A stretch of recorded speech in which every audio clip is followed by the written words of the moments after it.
My friends, it is my great honor to welcome to Nervous Habits Podcast the 46th President of these United States of America, Joseph Biden Jr. President Biden, welcome to the show. Thanks. Look, I haven't been on. Look, I love casting. Cast a ride. Went fishing last week. Cast a ride as far as the eyes can see, man. Caught a bass, 6 inches long. Love catching. Okay, so President Biden, you've been on podcasts before, or is this the first one that you've been on? Look, folks, told you I was on a ship last week, catching fish. Mm-hmm. Podcast. Look, podcast. It's like radio, right? Radio. What is this? President Biden, you might not know this. This is the 69th episode of our show. Do you have any thoughts on the significance of the number 69? Number 69, I'll tell you a story, man. I was in 1969. I turned 61 years old, 61st birthday. I had my quinceañera. And I remember 69, man, summer 69 is a crazy time. Left and right, I was getting laid, left and right. The ladies coming at me with lifting the blouses up. Mm-hmm. Sorry for the digression. I think listeners might be curious to learn a little bit about what your day's like as president. What time do you usually wake up and what time do you go to sleep? I bet you have a packed schedule.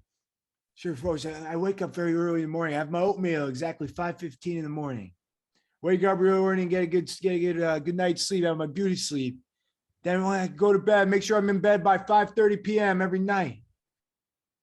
Folks, you gotta get early sleep, early start, early to rise. Or like dough.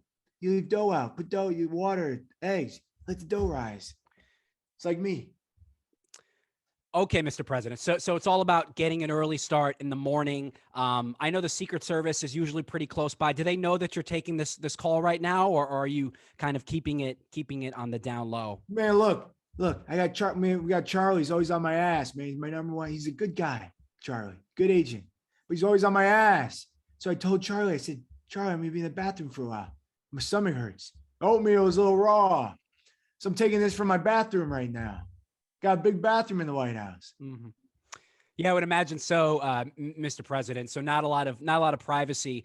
The other day, I think there was a news story that broke. You called your Vice President Kamala Harris, President Harris. Was that a mistake, or how are things with the Vice President right now? Well, look, Kamala is a very great man, good woman. We love Kamala. She's doing a fantastic job. And I'm training her. I look at her as like an apprentice, like a mentee. If one day, anything, I'm training her to be president. She'd follow my footsteps. So sometimes I call her president and boost her ego a little bit. Prepare just in case. I'm sorry, Mr. President in training. Are you saying that you don't expect to complete your term, Mr. President? You're expecting? Oh, so no one knows how long. Everyone's time on the earth is limited, man. Everyone's time is limited. You don't know when it's again. Could be right now, could be tomorrow, could be 2 years from now. But anyway, if I drop dead, we'll put Kamala in. We're putting her in there, man. Right, Mr. President. Well, hopefully the Vice President is healthy and both you and she live long, fruitful lives. Listeners are probably also curious about the Build Back Better bill. What's the status of that right now? Are you working with Congress? Folks, we're working very hard with the Congress, and they look, we're building back, building them back. If you've ever been to a mall, maybe you've been to a mall in Connecticut, New Jersey, you go to the upper floor, sometimes they have Build-A-Bear. Haven't seen them for a couple of years. We're building back Build-A-Bears, bringing back Build-A-Bears. Mm-hmm. Ever see a little boy going to a Build-A-Bear? They build a bear of their dreams. They stick the little heart in. They sew it all up. They bring Teddy home to mommy and daddy and the dog Chuck. Look, the smile on that little boy's face is priceless. And we want to bring that smile that Build-A-Bear brought to every boy and girl in America about 10 to 13 years ago. We want to bring that to every boy, woman, man, child, alligator in the country. So Congress, we're working with Congress. We didn't pass anything yet. We're building up the infrastructure, building up the Build-A-Bears. We're working on it. That's great to hear, Mr. President. I want to ask you one more question. If you could go back to, have a conversation with your 18-year-old self, what sort of advice would you give him? My 18-year-old self, back when I was a young whippersnapper, sharp as a whip, sharp as a saw, I'd probably say this. I'd say, look, there's not a lot of hope right now, man. Because back then I believe it was was the dark ages. People might be dying of plague. Rats were spreading the biggest illness in the world, bubonic plague, going around. People looked like giant birds with their masks on. The 15th century, is that when you're referring to? 16th century? 15th century. 15th century. I would tell myself, I'd say, boy, look, it might be dark, it might be bleak, but there's a renaissance coming. There's a renaissance coming. They're going to make paintings. They're going to make science. We're going to find out the earth isn't flat. There is so much to learn, so much to see. So what's wrong with taking the back streets? Okay, Mr. President, I'm sure Charlie's wondering where you are, and it's coming up on 5:30. So, my stomach's hurting, Charlie. Relax. Stomach's hurting, pain, kidney stones. I'll let you return to your midday nap, Mr. President. We have to get to our next guest, but thank you so much for taking a couple minutes to join me. Happy to be here. Happy to be back. Happy to be black. Okay, my friends. Next, we are going to be joined by former President Donald John Trump. President Trump, thank you so much for being here. Welcome to Nervous Habits. I heard a lot of incredible things about this show. The Nervous Habits. It is what a fantastic, what is it? They call it a pod. What is this? Mm-hmm. But I heard a lot of things. People are talking about it. They're saying incredible things. Yeah, I appreciate the kind words, Mr. President. I got to ask you, you haven't been in the White House for a couple of years. What do you miss most about it? It's tough to say. It's really tough to say. Carl, is that your name, Carl? Ricky, it's tough to say because, the White House there's a certain energy to it. There's a hustle, there's a bustle. And quite frankly, one thing I really miss the most, I don't know if you know this, they made fantastic toast, French toast. They make French toast every morning, and it is gorgeous. They have these cinnamon swirls, and it is the most incredible toast we've ever seen. Yeah, no, I have not heard about that, but it's good to know that that's what you miss most about your time in the White House. I know that. And let me tell you, they had this blueberry jam. They bring out this jam. And, they bring this jam. They don't bring any jam, not any normal jam. They import it from Tennessee because we know Tennessee has the best jam. And they brought in the champagne from Champagne, France. Did you know if it comes from anywhere else, they don't call it champagne? No, I didn't know that. That's really helpful to hear, President Trump, the champagne, the French toast. Listen, when you were president, your schedules were always public. Anyone could see what you're doing at any given moment. I noticed a lot of executive time in your schedules that wasn't public information. How did you spend that time? Look, as a president, you need to spend your executive time. You need to mind your own business because people, they want your time. They'll take it. They will take your time. They'll kill you for it. That's what they'll do. So sometimes I had to take out time to do my own business. I had to do, you have gentlemen. When you're a gentleman, you do certain business. And you have a release to do it. You have to release you get a lot of stress. You get a lot of people. They're coming at you in the White House all the time. They need you for this. They want you to look at the nuclear codes, review the codes, look at Iran as a problem, nasty little rocket man as an issue. You get very stressed. So sometimes you need to release. And what are we talking about when you say release, Mr. President? When you turn 13, you watch certain videos. You watched, I don't know, you read the newspapers like the Playboys. We love Playboy. Mm-hmm. We love, there's Maxim magazine. What a fantastic magazine that is. And, you have to do certain work. It's a duty as an American, as a man, you do certain things. You do a lot of work and you have to do it because if you don't do it, it's not natural. It's not natural to not do it. That's really helpful, I think, to maybe our male audience, Mr. President. And I know that you're very proud of your diet. Your physical regimen is a point of pride. For listeners, I would spend hours doing it. By the way, I would spend hours doing it, and I spend probably more time than anybody doing it because I see the value in it, and not a lot of Americans see the value in it. Really, really twisting it up, shaking it around. You got to do it all. You have to do because it's sick if you don't do it. And the Democrats, you look at the lying Democrats, they won't do it. They won't do it. No one, they'll do it. They'll only do it when there is when there's photos of them surfacing online, that's when they'll do it. They'll do it with a little Nicaraguan boy under their desk. That's when they'll do it. They love the scandals, the Democrats. They'll do it with the scandals. Mm. But I am transparent. I'm honest. I do it every day. We do it 3 to 4 hours a day.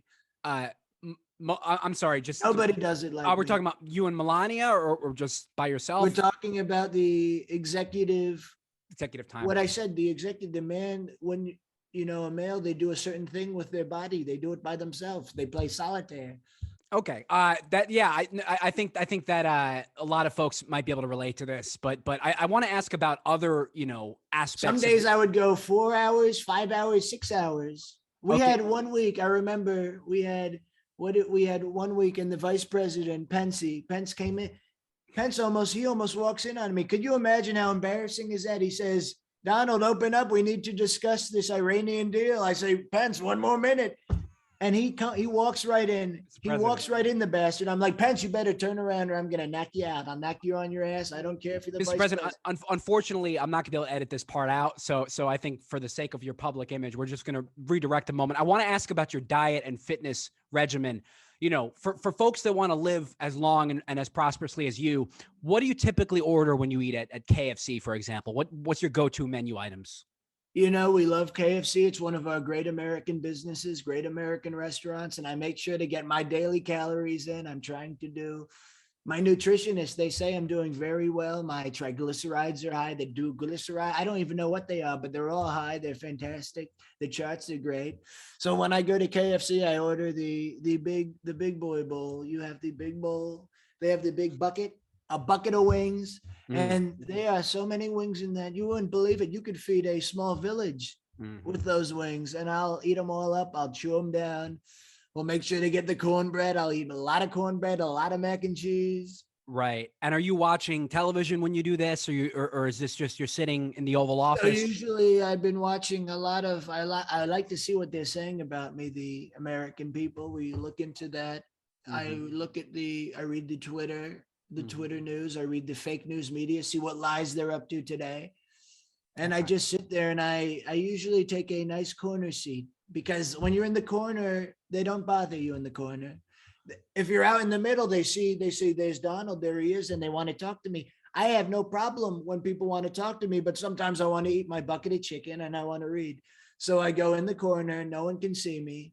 I eat my chicken. I'll sit there for maybe 10 hours some days. This is how I spend a lot of my Saturdays, and I'll eat the chicken. I'll read the tweets, and it's really a fantastic way to spend your time. But Mr. President, you were banned from Twitter. So do you have a burner account? How are you accessing the feed? So we have a lot of ways to do it. You don't want to get into it because Right. quite frankly, it's none of your concern, but we have a lot of ways to get into it. We have a lot of interns. They have Twitters. We do a lot of our best work. Okay. And I also wanted to ask, do you still keep in touch with any former leaders? I think you mentioned Xi Jinping or Kim Jong-un earlier. Do you talk to I them will say regularly? my friend group, unfortunately, it has gotten very narrow. So I like to keep my good friends close to me. So we've been doing weekly poker nights with Kim Jong-un. I've been meeting in Moscow with, we call him Putin. We love Putin. A good friend of mine, the new leader of the Afghan. We love the new Islamic State leader. He's fantastic. I like to. Right. You have to. These people are demonized by the fake news media. They're criminalized. But if you get to know them, they're good people. They're kind. They have families. They have little dogs. I'm sorry, President Trump. We're speaking about autocrats and ruthless tyrants and dictators. And You say autocrat, and I say tomato, because the reality is, you don't really know. And I always say this, you can't judge a person by the crimes against humanity that they've committed. You have to really see their values. You have to meet with them. You have to eat a taco together. You have to I'm play sorry, a game of tennis to really understand somebody. I'm sorry, President Trump. It looks like we have to get to our next guest, but I want to thank you very much for joining me and hope you'll come back again soon. And I want to say we're upping it this year. 2022 is a great year. We're looking into increasing the executive time to 7, maybe 8 hours a day. We're going to work very hard on it, and we are going to win in 2024. We're going to outlive Biden. That's the goal. That's the campaign slogan. Outlive Biden 2024. Oh, wow. All right, President Trump. Well, thanks for joining us. Take care. Okay, now it's my great pleasure to welcome to the podcast the founder of Amazon, Jeff Bezos. Do you go by Jeff, Jeffrey, Mr. Bezos? What do you prefer? You could really call me Jeffrey. I honestly, whatever floats your boat, whatever works for you, I really don't mind. Okay, Jeffrey. So in one day at Amazon, you earn up to $205 million. What exactly do you spend all your money on? Look, lately, people say that I'm making a lot of money, but that's not entirely correct because most of my money is actually in the equity of Amazon. So it's not really liquid. I actually don't even pay myself a salary. However, sometimes I do sell some of my stocks for cash. And in that case, I'll spend my money mostly on taking out my beautiful, gorgeous wife. I'll take her to the beach and maybe we'll buy tacos on the beach and have a good time. Jeffrey, I believe you're divorced from are you talking about your ex-wife or your current girlfriend? Now's probably a good time to let everyone know that we're engaged. So obviously Mackenzie and I, we've broken up. Right. But me and my new girlfriend are now getting engaged very soon. I really, really love Lauren. She's a fantastic girlfriend of mine. Mm-hmm. She does great work. And, she really cares. And she cares about people. She cares about animals. She's really a beautiful woman inside and out. Okay, Jeffrey. And why, I know it's one of your life goals with Blue Origin to set up a colony on the moon. What's behind this motivation you have to get to the moon so badly? Once I saw that Elon was going to Mars, I knew that I had to do it too, because my cock is bigger than his. Do you really think that that's a justifiable motivation to spend billions of dollars to set up a moon colony, especially when the poverty level across the world is at such a high, people are dying from hunger everywhere. Look, I want to save the human race as much as the next guy. But really, at the end of the day, what motivates man throughout the centuries? You look at the great Athenians. They were inspired by marriage and by a woman. I can't recall the story, but I know there was like this famous woman that they fought for.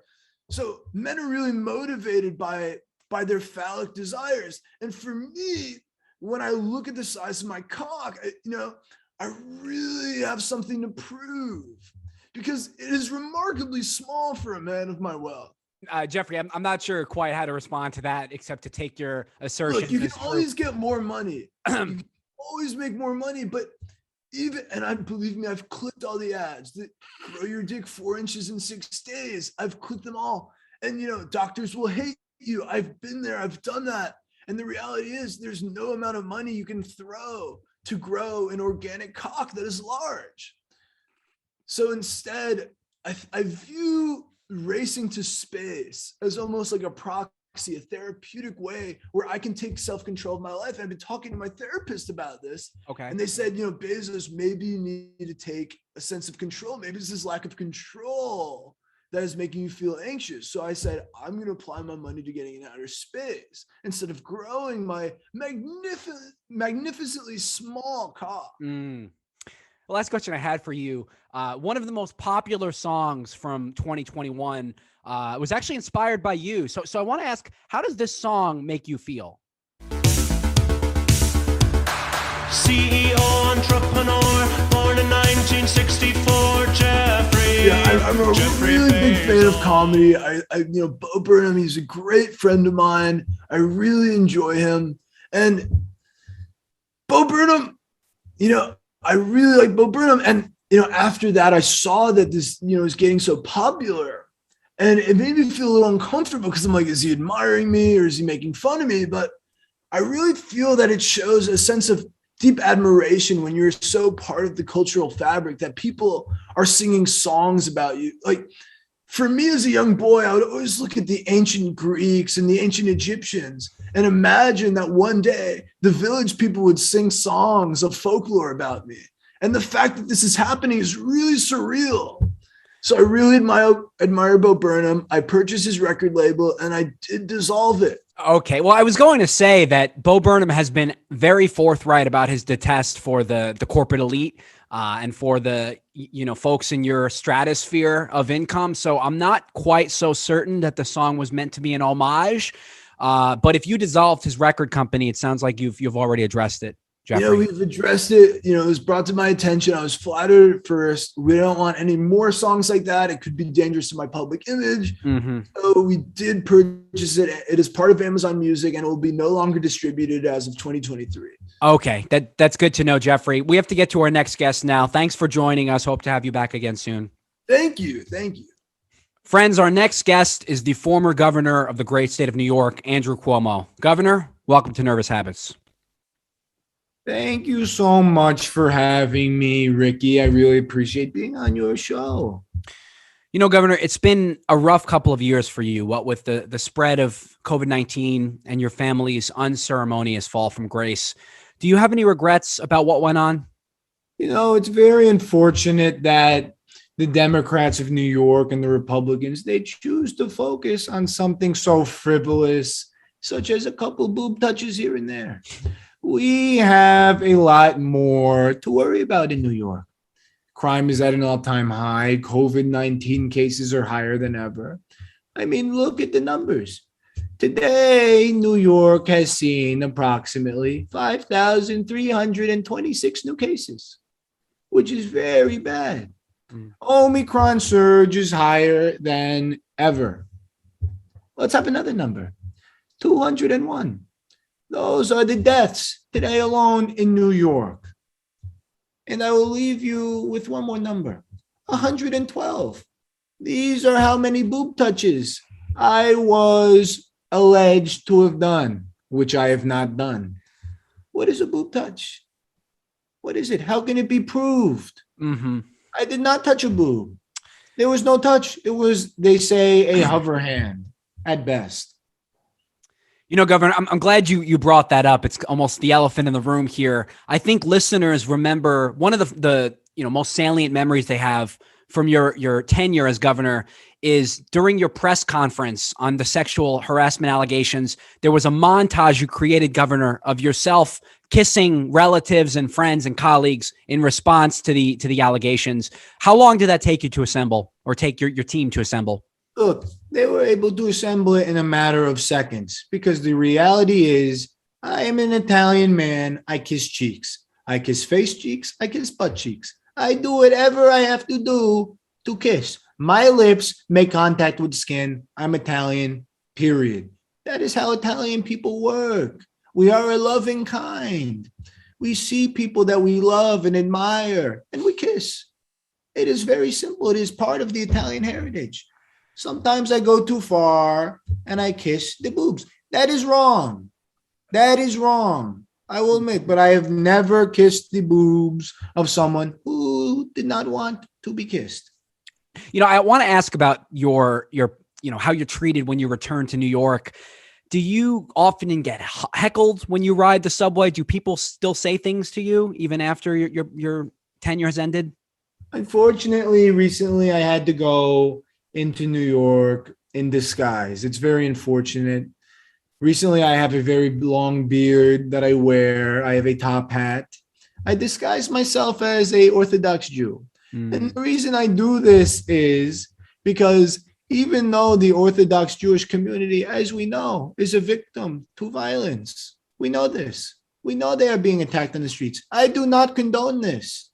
However, an Orthodox Jew would receive less violence on the streets than myself. So I figure I still deserve some violence, but not all the violence that the people want to give to me. So I disguise myself. One time I remember before I had my disguise, my getup, when I went into New York, I was captured by New Yorkers. It was a renegade band of construction workers. And I was just walking in the street. I went to get pizza and they circled me. I look around. There's all these Italian construction workers, my people, my paisanos. And they captured me and they put me in a small glass cage. You wouldn't believe this. They brought me into their construction site and they put me in a little cage. From there, they held me hostage for 2 days. They don't tell you about this. Yeah, why wasn't this broadcast? It wasn't covered because I was a villain. I was villainized. I was a criminal to the American public. And I was captured by these construction workers. And they said they were going to tar and feather me and draw and quarter me in Times Square. How did you get away? You're obviously here with us now. What happened? One day they surprised me with a small calzone, but usually it was the crust of pizza. So I'd sleep on this barren floor in this glass crate. And I noticed that one time the construction worker they had on guard, they would take turns in shifts. So at night, one of them fell asleep. And I knew it was my opportunity to escape. I essentially climbed out of the cage. It was an open air. It was a cage where it was 4 walls. Right. But there was a top. They wanted me to have sunlight like a plant. So I was able to crawl out when they were not looking. And I blinded him like the Cyclops. And I ran away. Wow. Governor, I'm not part of your public relations team, but I would think, if this information got out, people might be more sympathetic to your cause. So thank you for joining me. Anything else you want to leave listeners with? Look, I want to leave them with this. New Yorkers, stay safe. Wear a mask on your face and on your boobs. Because the reality is we don't want another situation to happen where an innocent Italian man is doing a hover hand and they are accused of a crime they did not commit. There is no crime with the hover hand. Okay. All right, Governor. Thanks for joining us. Thanks for having me. Friends, our last guest for today is conservative political commentator Benjamin Shapiro. Ben, welcome to Nervous Habits. Thank you. I'm happy to be here. First of all, I don't really, based on your previous episodes, I can't really tell if you're a liberal or not. I guess what I'm looking at is, are you going to use this footage against me in any way? Ben, we don't intend to broadcast you in a favorable, unfavorable light. We're just going to ask you questions. We try to be as objective as possible on the pod. But right out of the gate, I'd like to clear something up for listeners. There's a bit of confusion on the internet. You claim to be 5 feet 9 inches tall, but photos of you online appear to show you at 5 feet 6 inches tall. So, which is it? I mean, look, if you look at the number 9 and you look at the number 6, they're very similar numbers. So it is largely possible that these people that are saying that I'm 5'6", maybe they happen to be using the wrong character on the keyboard. I mean, I've more than on one occasion as a small child written out the number 6 and meant the number 9. So you have these people that they're using the number 6 and 9 interchangeably, and they're using it to damage my image and make me appear to be a dwarf when I'm in fact a normal sized boy. And do you think these people identify with the Democratic Party? I mean, absolutely. You have these liberals that want to tear down my image because they have this stigma for short people. They think that short people, I mean, the classic Democrat liberal trope that short people have less value and that large people, these alphas, as they call them, have the more value in society. And they do this thing. They try to trick you on the TikTok and Instagram reels and all the new modern media. They say short king, but it is really a term of condescension. It is not an endearing term. They say short king as a weird, sick irony to kind of take away from the fact that it is disparaging, but make it appear that it is a term of endearment.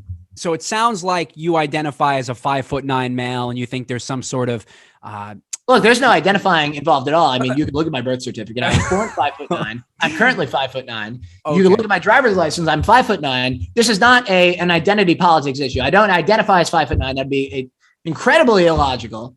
Okay. Ben, I'd like to move on. Do you remember the song WAP by Cardi B? I mean, we've heard the song. Okay. I've grown to somewhat love it. I don't entirely love it. There's a lot of flaws in it, as we all know. Ben, last year you read the lyrics to the song online, I think on one of your podcasts or news segments. It went viral. Cardi B herself responded to the video. So I think listeners are wondering, has your sex life with your wife improved after having heard the song WAP? Look, I'm an Orthodox Jewish male. We don't really, the terms sex life and the modern day millennial, the Gen Zs, they're talking about sex. They're so wishy-washy about it. They're so avant-garde and experimental. Sexuality for me is a biological function to reproduce. I cut a hole in a sheet with my wife when we want to have intercourse and make a child. That is it. If I'm not making a child, I don't see the point in doing this biological function. I mean, it is purely a biological function to reproduce and continue on the human race. If I'm not doing that, I don't see the point. It's a complete waste of time. So no, my sex life has not gotten better because I don't subscribe to the notion that a sex life should even exist. You have your regular human life, and that is it. There should not be a separation that the liberals like to fantasize about, that there's a sex life, there's a social life, there's a work-life balance. It's all nonsense. You have one life, live it right, have good values, eat good food, eat vegetables, go to bed early, and that's it. Ben, yeah, I apologize. I don't mean to laugh. I think the reason for my reaction is that you tweeted a while back on Indigenous Persons Day that you and your wife currently sleep in separate bedrooms. So I'm trying to understand. Hold on. Are you referring to Christopher Columbus Day? Indigenous Persons Day, yes. Christopher Columbus. First of all, Christopher Columbus, or Cristobal Colon, as his actual original name is. I know that, the white privileged Democrats want to erase his actual name and call him Christopher Columbus. Cristobal Colon is actually the correct name that he was assigned to at birth. He might identify as Christopher Columbus, but that's nonsense, as we all know. Okay, Ben, but what I want to ask you about is, do you and your wife currently sleep in separate bedrooms? Because you said that you have sex with a sheet. When we have decided, when the moon is right, and we decide that we want to have intercourse for a reproductive purpose, which has not been in many moons, by the way, which is totally fine. It should not be stigmatized as it is in white society. They call you a virgin. They say you are a loser if you don't have sex. Value in this white liberal society, with this identity politics, is ascribed to body counts, to how often you have sex. So I don't subscribe to that. I don't care about that. And quite frankly, the answer is yes. My wife and I do sleep in separate beds. We have twin mattresses on the opposite sides of the house, and we have dwellings, and we have separate locks. And in fact, the entire home is partitioned. We're adults we respect our separate boundaries. We respect our space. We respect one another.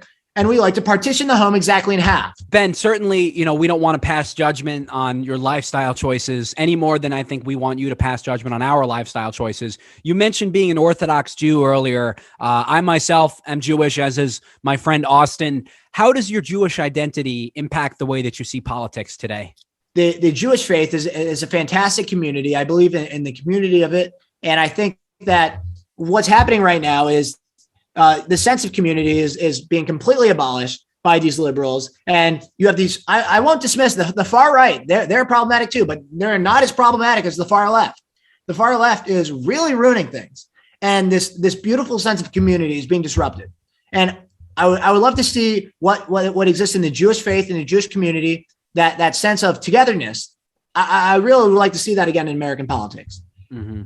You mentioned the far left. One of the questions that I wanted to ask you, and this was sent to me by a listener, there's a photo circling the internet of a man who looks like you standing outside of Congresswoman Alexandria Ocasio-Cortez's hotel window.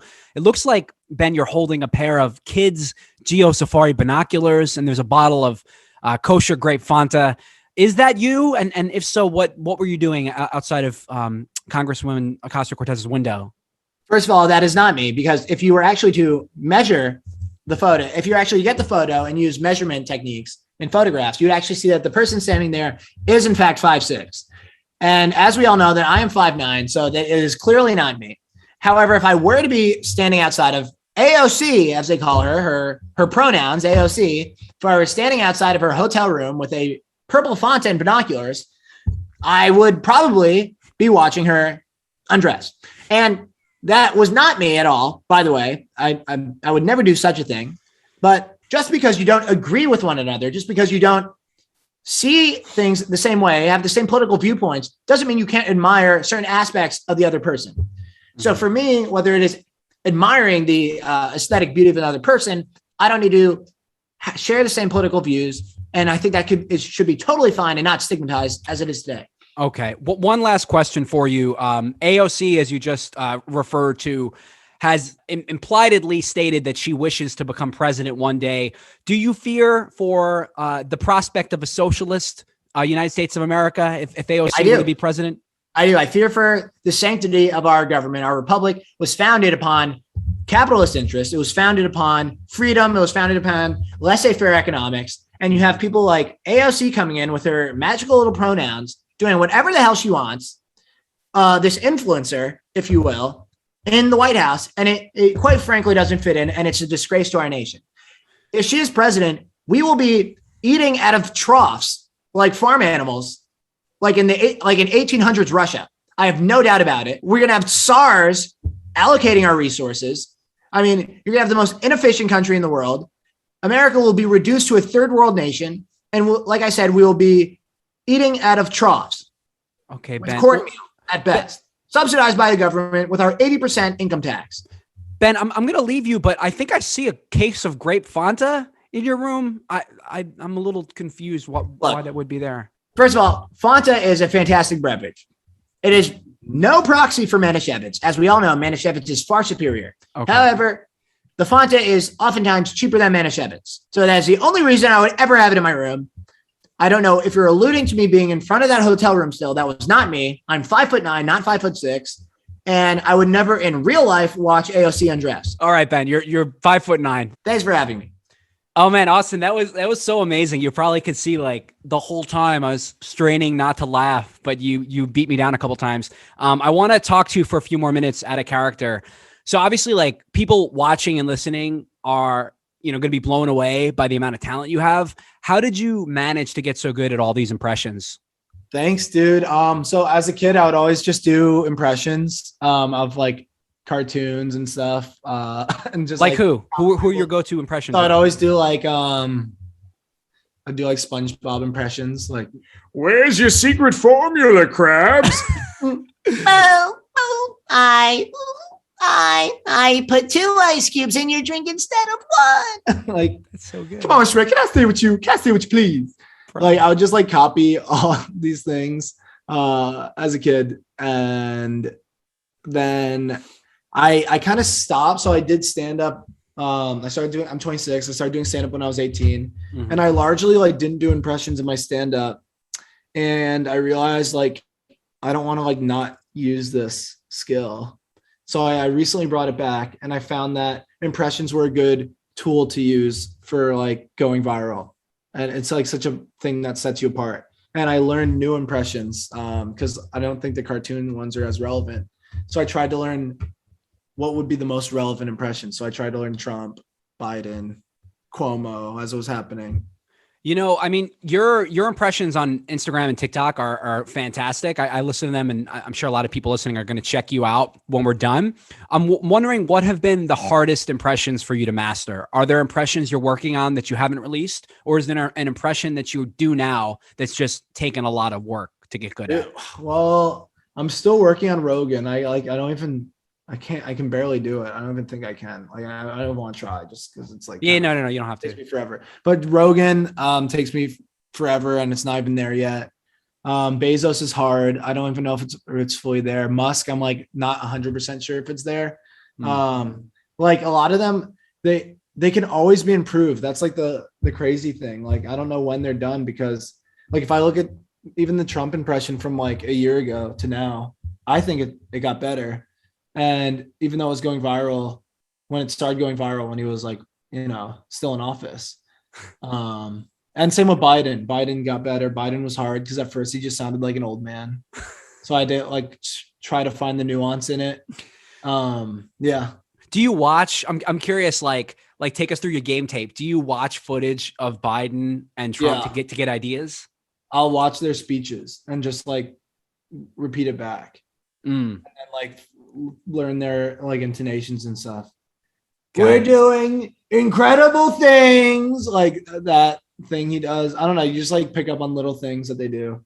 And then I try to watch interviews of people to like learn the impression, or just videos of them talking. What's impressive is you also have the mannerisms and the ticks down. And like for people listening on the audio, I would definitely recommend you check out the video of Austin's impressions on YouTube as well, because even with Trump, the way that you kind of like gesture with your chin a little bit, you cock your head to the side. Biden, the way that you like blink and he's like very flustered. Do you know what I mean? Like some of that physicality, I think, kind of sets you apart as well with those impressions. Funny because like that stuff, I actually don't even consciously think about any of that stuff.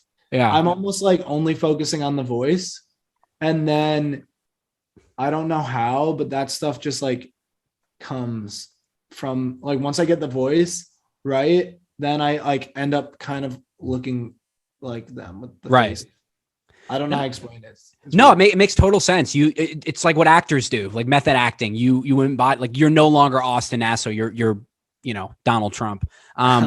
So I've had a bunch of comedians on here, and I always like to ask them, whether or not you feel pressure to always be funny. Like, let's say you meet someone at a bar and you tell them that you do stand up or you do impressions. Do you immediately feel like you have to make them laugh? So I felt more pressure to always be funny even before I was like doing comedy. So I just felt like I had to be a funny person growing up.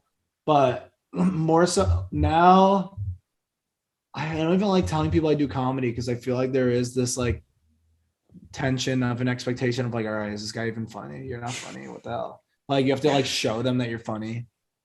So Yeah. I don't know. I don't really care anymore. If I'm just not, I don't care anymore. Oh, well. Yeah. You can just watch my videos. Well, I just tell them like, hey man, like come to my show. Like, Yeah, like exactly. You do stand up. It's like, if it naturally comes up that I'm funny, then that's great. But I don't want to like do like stand up for them. yeah. No, that's annoying, especially at like a crowded bar. They're like, oh, tell us a joke. It's like, no. Yeah. Yeah, like in Finding Nemo. Yeah, exactly. What do you find funny? Like when you were growing up, what were your favorite comedians or comedic influences, things like that? All my comedic influences were SpongeBob, Good Neighbor stuff, Kroll Show, probably some episodes, Key and Peele, Louis C.K. I really I like funny cartoons. I'm trying to think what else. Oh, Shrek is so fucking funny. Yeah. Are there, you mentioned Louis C.K. Like, is there one stand-up comic or comedian whose career you'd like to emulate? Yeah, so I mean, I really admire the humor of like Louis C.K. and like Jim Carrey, and like I like comedic actors like Ben Stiller and Will Ferrell, like those classics. But career-wise, I would actually want to emulate Trevor Wallace, what he's doing now. I think that's the future career. I think that's the best route, which is basically blow up online, have your own brand, be an entrepreneur, and also be a huge comic. Yeah. No, dude, I could definitely see you heading in that direction sooner than you think. And you talked about doing stand up for, people who haven't done stand up before. Think back to kind of like your first experience being up on stage. Did you get any laughs? Were there any awkward silences? Like what was that like? Dude, my first time ever on stage was 10 years ago when I was 16 at a UCLA film camp. My friends made me go up and do impressions. And I was so nervous, but then I just did my impressions and they did really well. Yeah. So it was great. And then I did open mics after that and I bombed. But dude. Okay, well, I guess take us through the open mic, just because I think, listeners that are maybe on the fence about themselves trying stand up or singing or whatever, I think it's encouraging to hear about like people who are successful or at least like really, really talented. Like what when you bombed in open mics, like what was that like? Truly terrible. I would go when I was like in senior year of high school before college. I would go to these mics in New York City, and I thought I was so funny because I was like the funniest person among my friends. And then I would go up, and no one would laugh at all, and I would just humiliate myself and be so not funny. It was just like truly like a tragedy. I was like wearing like cargo shorts and fucking like a tank top, and I would just look like such a douchey idiot from Connecticut, and I was incredibly unfunny, like remarkably. But you have to just do it. You have to just go up. I would get so nervous that my immune system, like I had so much anxiety that my immune system went down and I got sick. Really? Yeah, I'm not like sick. I just got like a cold because I was so nervous to perform. It gets really hot up there. Like when you're staring into the lights, you just start like sweating bullets, and then the time moves so slow. Like you'll do like a 5-minute set. It feels like an hour, or even if you're bombing, like 10 seconds, and you're like, "Fuck, have I been on here?" Like the entire, you know what I mean? Yeah, the first couple times are really scary, but then when you get through it and you're over it, and then you can just go on stage, it's the best. Yeah. No, for sure. And it sounds like you're doing more stand up now. You're doing shows in Los Angeles, potentially other places soon. It seems like you're getting more comfortable. Yeah, dude, I've been doing it now. I've been doing it for like 8 years. I mean, I don't count the 2 years from when I first did it to open mics, but like probably like 8 years. and I quit my job in August to really focus on it. So I'm really gonna go for it now. And yeah, it's hard to get stage time in LA, but I'm trying. I'm literally like DMing people to get on their shows. Seeing how that goes.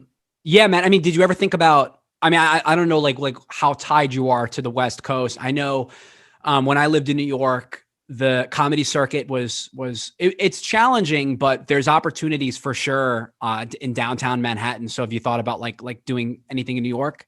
Yeah, dude. I think in a year I'm gonna go to New York. Right now I'm just gonna do content here. I'm in Santa Monica. It's so nice by the beach. Marlena my girlfriend wants to go get a change of pace and go to New York for like a year. So I think we're gonna go do that, and I'll just do stand up there, and then see how it goes. That's awesome, man. Well, I'll be in New York, and as will I think lots of your friends and lots of people we know. So I want to close things out. I sometimes like to hit guests with a couple of rapid fire getting to know you questions. So I wrote down 20. Let's see how many we can get through in 60 seconds. The key is just say the first scene that comes to mind. Don't censor yourself. If it's horrendous, I can always beep it out. Okay cool. Yeah. All right. 60 seconds on the clock. Whenever you're ready, Austin. All right, let's go. Go. What emoji do you use the most?